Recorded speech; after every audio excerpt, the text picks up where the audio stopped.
السلام علیکم ورحمت الله وبرکاته. یو محترم ورور مازګر یې څه پیسې راکړې چې دلته زموږ سره قریب و د مدرسې شاګرد دا مسکینانو فقراو ته ورکړه.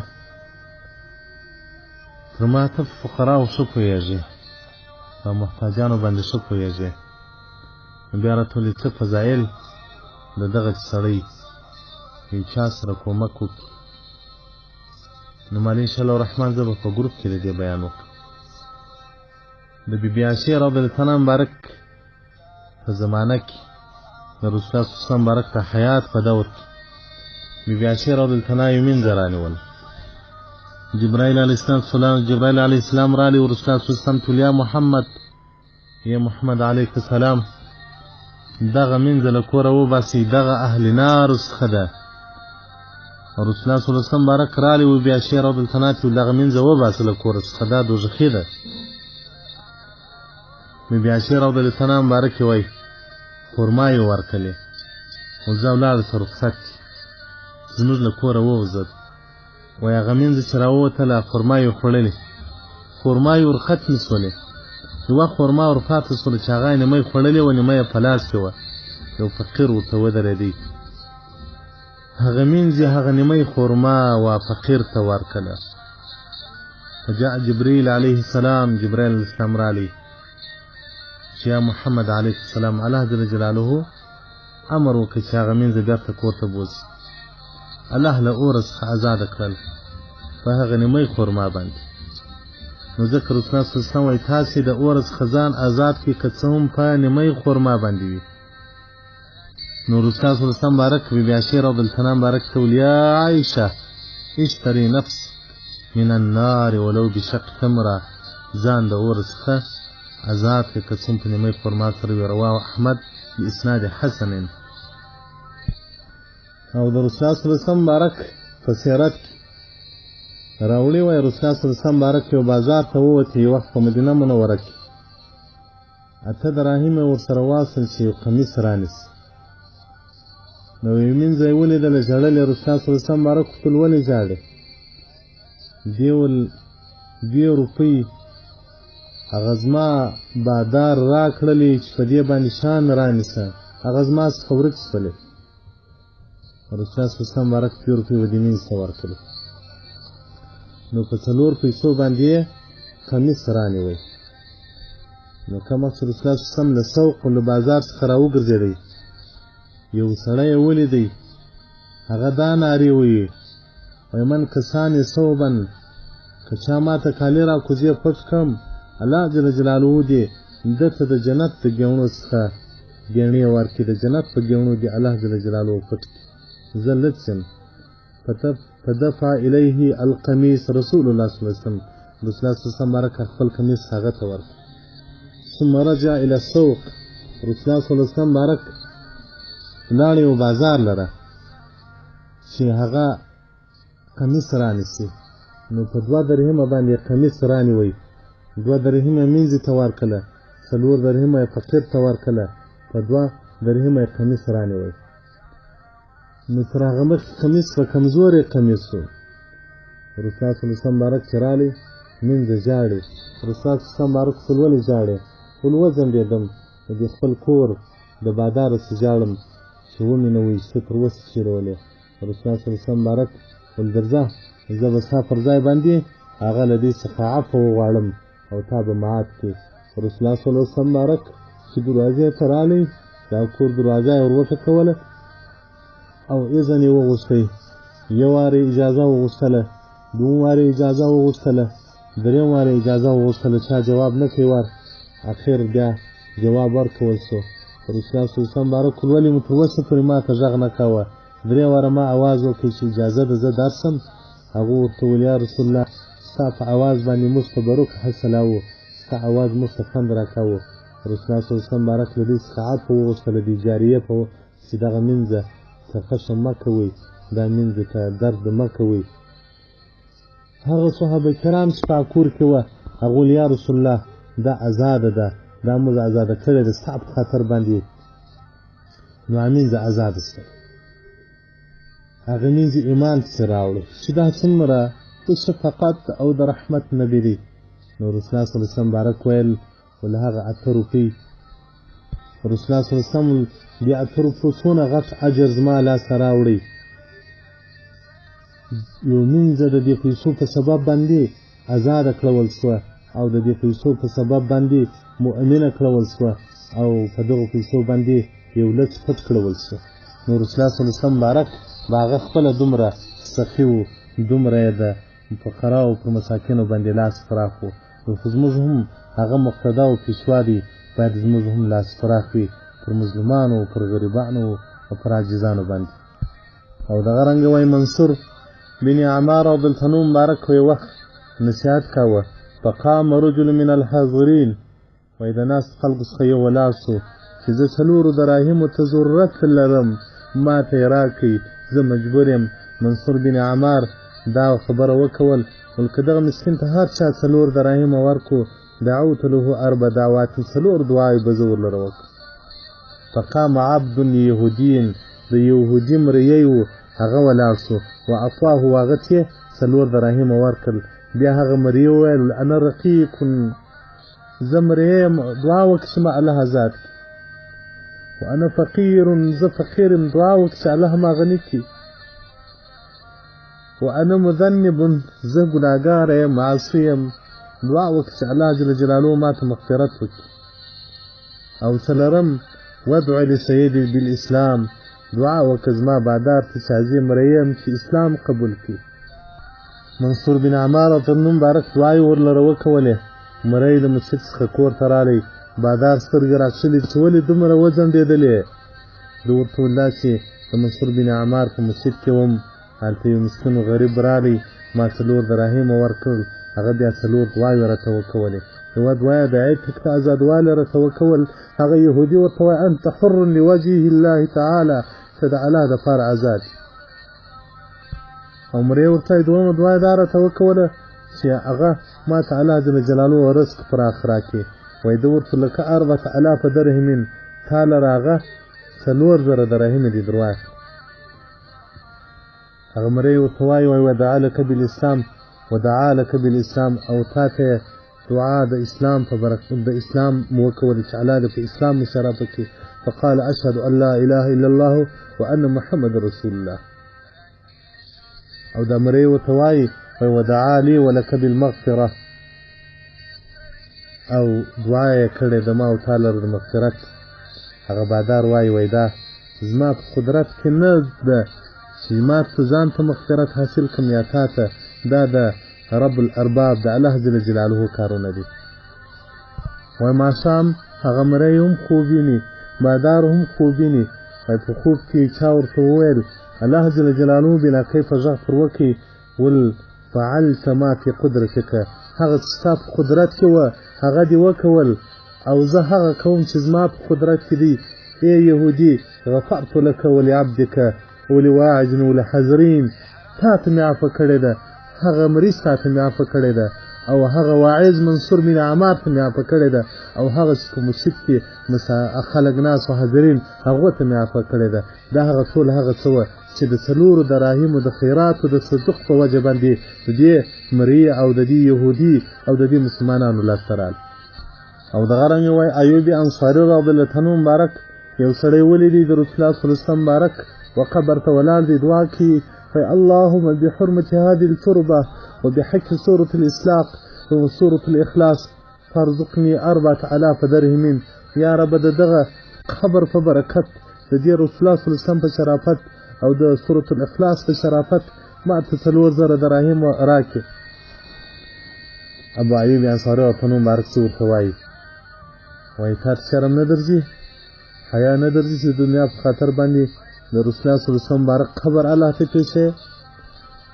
فقال سړي ورته وویل والالف لدین، 1000 دراهم چې غواړم د الله پور باندې دي، والف لزواج، 1000 دراهم چې غواړم د واده دپاره، والف لنفقة، 1000 د ځان د نفقې دپاره، او 1000 دراهم چې غواړم د آس دپاره چې آس فرانسم د الله په لار کې جهاد په وکړم. فدفعوا له ابو ایوب 4000، 4,000 روپۍ ایوب انصاري ورته نوم مبارک ورکړي.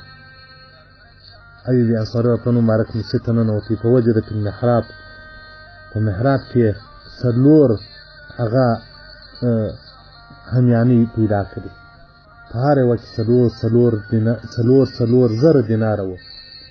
مکتوب علیها، پر هغه باندې دا لیکلې وه هر هغه څوک چې نفقه وکړي، انفاق وکړي، مؤمنانو سره کومک وکړي، خیرات وکړي، د هغه عوض به پیدا کړي.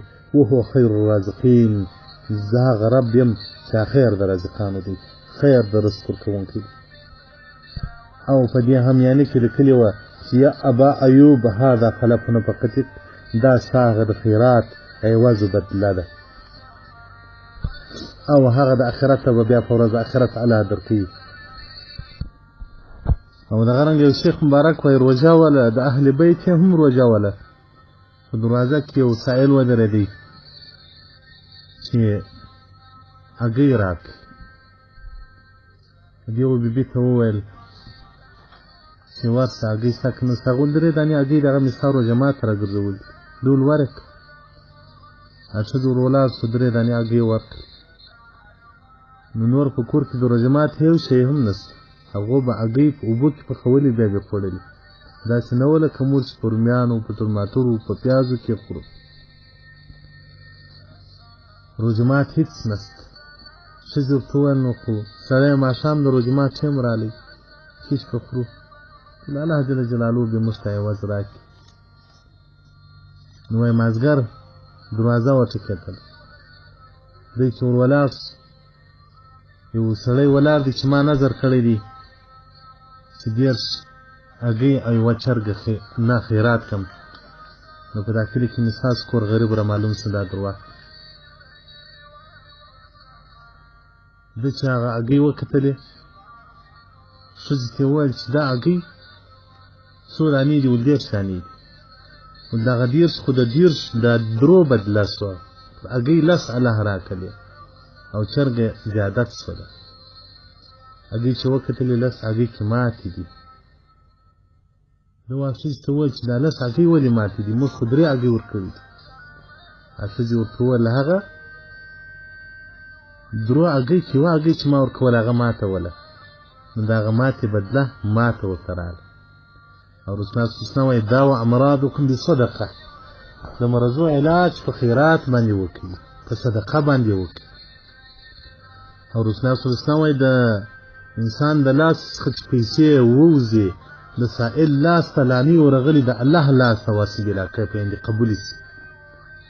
او انسان چې د لاس څخه روپۍ وباسي، که زکات وي، که خیرات وي، که صدقة الفطر وي، که هر شی وي، وایي هغه یې څو غږه وکړي، وایي زما خاونده چوکیدار مې ولې خو اوس دې چوکیدار شولمه. سرمایداران چې موږ ګورو د دنیا چوکیداران دي، نور یو شی لا نشته. یا شوګر دي، یا جړۍ دي، یا د زړه په مرضي د ساده کډو خوري، د دنیا چوکیداران. نو وایي انسان چې پیسې خیرات کړي، هغه پیسې غږ پر وکړي، وایي زما خاونده تر اوسه ته زما چوکیدار ولې، اوس زه ستا چوکیدار شولم. نو ځکه حدیث رسول الله صلی الله علیه وسلم په ورځ قیامت به خلک لمر ته ولاړ وي، ځکه به د نیسو وي، لمر به د انسانانو تر سر 1 نیزه لوړ وي، 1 لویشت لوړ وي. نیزه 20 اندازه ده. په دغه ورځ باندې به سایه په سړي باندې هغه د صدقې سایه وي. نو خو دغه سایه به د صدقې وي، نو خو صدقه چوکیدار شي او صدقه غږ پر وکړي. وایي فاني ولم باقي دې کلم، پر هر څه چې ورکړې په ناس وه، که پر ناس ورکړې، که پر موټر ورکړې، داسې کاره بعد لاړ ختم شي. هغه روپۍ وایي زما خاونده فاني ولم بقاع دې راکړل، بس د الله دربار ته ولاړې، په ورځ د قیامت به بدله درکوي. او هر صدقه غږ وکړي، وایي لږ ولم ډېر دې کلم، خو 1 روپۍ هغه په 10 الله در بدلوي. امکان دی چې ورشي یو شی رانشي د 10 روپو شي، 10 روپۍ به ورباندې وکړې. دغه 10 روپو باندې ستا یو شی رانشي، دی په 10 روپۍ تا ته هغه 100 شیان نه درکوي چې د هر روپۍ په عوض کې 10 شیان درکوي. خو د الله داسې سودا زموږ سره چې ورکړي الله ته ورکړو الله د هغې 10 بدلې راکوي که دې 100 ورکړي 100 بدلې درکوي نو صدقه وایي لږ وم ډېره دې کړه او هغه صدقه هغه پیسې هر څه چې یو فقیر و غریب ته ورکړي غږ پر وکړي وایي خاونده در لره ضرر وم در لره شر وم خیر او منفعت چې د ځان دپاره وګرځولم الله جل جلاله دې موږ ته توفیق راکړي چې پر فقراو پر مساکینو پر حاجتناکو خلکو باندې پوښتنه وکړو د هغو په حال د هغو په ځان د هغو په حالاتو باندې ځان خبر کړو الله جل جلاله به پر موږ باندې رحم وکړي الله به پر موږ باندې رحم وکړي نو محترم تا چې کم تصدق کړی دی کم کومک ته کړی دی الله دې په هغه عالي دربار کې درڅه قبول کړي الله جل جلاله دې په ورځ د قیامت ستا پر سر باندې د رحمت سایه وګرځي الله دې په قبر کې در لره رڼا جوړه کړي الله جل جلاله دې په ورځ د قیامت ستا د مخ نور ځین جوړ کړي الله دې د جنت کې هغه هم همسایه در سره جوړ کړي ستا سره دومره احساس دی دومره در سره د غرباو د مساکینو درد دی چې دیوبندي مولوي صاحب ته ځان را رسوي چې دا مسکینانو فقراو مساکینو ته ورکړي نو الله دې پر تا باندې رحم وکړي الله دې پر تا رحم وکړي الله دې په دنیا کې دومره بدله درکړي چې د زمانې د قریبانو د انډیوالانو غیبته در باندې وسي چې کاشکې زه هم دی وای لکه پلانکی او په آخرت کې دې هم الله جل جلاله دومره مقامات درکړي ستا سره دومره احساس دی ستا سره دومره درد د مسکینانو د غریبانو در سره دی خو تی هم ورکولی شې تی هم وروړلی شې چې ته وایه مولوي صاحب خو تر ما ښه غربا او مساکین ورمعلوم واقعات ما سره داسې ناولده حالات او ناولده خلکو سره ملاقات کېږم دا نن 11 بجې زما طالبان چې فیصل کورو ته ولاړه نو نور مسافر طالبانو کورو ته تلل افغانستان نو راغلي و زما په مسجد کې شپه وله نو کالي یې زموږ خیر راستولي خیرن و دا راپرېوت نو زه په خونه کتابخانه کې ناست یم کتابوت زما اهل بیت هغه کالي سره سموي زما کوچنیان ولدا څنګه غریب مسکین طالب مال ولي نو دا کالي یې داسې زاړه و دی سره کمزوري مال کور شی نشته چې ورکړي دا ښځې ته باندې څه شی راګرځي پټوي یې که زه عمرې ته تللی وم خلکو کالي راته راوړي وایه قریبانو یو جوړه کالي یا په یو نکاح او په یو شي کې کالي زه راوړم کله یې پر کوره نه راورسوم طالبان ته ورکړم دا ستاسو چې کور ته راشي هغه بیا زما څه یېري زه همدا که مسکین رالی ورکړي زما کالي تر درو جوړه مه را اضافه کړي نو کله چې څوک ودرېږم کالي ستا وایه یا نسته هغه مو ورکړي نو زما کالي نسته چې ورکړي وایي نه یم خبر نو مې داسې په زړه کې درد پیدا شو ور ووتلم ورور ته مې وویل هغه طالب څه شو داسې کالي یې زاړه و زه به پیسې ورکړم کالي به اختر ته وکړي خو چې تی له کوره یې کالي ورته راوایستل هغه یو جوړه د ده زاړه کالي وه یوه نوې جوړه کې پکښې وه زه زما کوچنیانو نه یم خبر کړی الله دې دې ته عوضونه ورکړي او ما دا اجازه ورته کړې ده چې زما په کور کې چې هر څه یې هغه که مسکین ودرېدي ما یې ځواب ووایه یو وخت ما ته کلیوالو د لیوني حکم وکړ دې ځای م دا و په مسجد کې یو ښځه وه یو ځوان و نوي مهاجرین راغلي وه د پنجوایي وه په کور یې بمبار سوی و خو ماښام د ډوډۍ پیسې خو هلته لا کوچنۍ لرو که یو بالښت وي که یو داسې شیان راکړه دا له تکلیفه کېږي دا له زحمته کېږي سړی خپله بیبي د بل مسجد ته ورولي بیا هغه د افغانانو غیرت بیا هغه د قندهاریانو غیرت هغه هېڅکله نه غواړي چې خپله ښځه د بل مسجد ته ورولي زما په زړه کې یو چغه یو درد پیدا شو کور ته رالم نه مې مور وه نه مې ښځه وه دا ښځې هم تر نارینهوو چې بخیلي باران چې په کور کې دوشي وه که ګدوا وه که تلککان وه که بالوستان وه باران مې ورته راوایست کور مې ورباد کلیوال هم راته حریان دي زما تر سترګو اوښکې راشي هغه په اولو کلو د هجرت کې زه ډېر ښه وم دا چې دغه پستي هوا ووالم، دغه اسرتو ووالم، هغه ایمان هغه تقوا اوس راپکې نسته لکه هغه وخت کې چې وه. هغه درد احساس اوس نه لرم لکه په هغه وخت کې چې و. الله دې هغه احساس راکړي. ځکه شاعر وایي چې پر حال د مظلوم وچ نسي له اوښکو، د هنر داسې ګریوان غواړم خدایه. دا الله دې داسې ګریوان راکړي چې د مظلوم په اوښکو باندې مو ګریوانونه لاندې د مظلوم په درد باندې باید دردمن. نو چې مور راله هم یې راته لیونی کور دې ګرده ایستلی او کلیوالو خو نو راته وویل چې مولوي صاحب تا څه د لیوني کار وکړي. دا د لیوني کار نه دی، دا د فرصت کار دی. رسول الله صلی الله علیه وسلم بارک یو وخت راوځي، یو صحابي ورته ولاړ دی چې یا رسول الله هغه زه قمیص نه لرم، زه لنګ نه لرم. رسول الله صلی الله علیه وسلم خپل لباس ورکړ. بیا دونه څه نه وه چې رسول الله صلی الله علیه وسلم یې واغوندي. بیا یې بل صحابي د ده کره کالي واروړله، آیاتونه را نازل شو چې الله جل جلاله لمر دومره خیرات کوو چې ته بیا خپله لطفي قمیص نه لرې، او ما داسې لاس تنګوه چې هغه دې له لاس څخه هېڅ نه وځي. نو محترمینو الله دې موږ تاسو ته توفیق راکړي چې پر مسکینانو پر مظلومانو باندې رحم وکړو، په هغو باندې شفقت وکړو. اختر ته خو موږ کالي اغوندو، اختر ته خو موږ د کور مراسم برابروو، لیکن داسې مظلومان شته چې هغه لاسونه د نکریزو پر ځای د خپل شهید پلار په وینو باندې رنګ، هغه سترګې چې موږ تاسې فرنجو باندې تروو، د هغه بورې سترګې د یتیم د اوښکو څخه ډکې وي. نو رحم وکړئ د الله پر مخلوق، الله به په تاسو باندې رحم وکړي. والسلام علیکم ورحمة الله وبرکاته.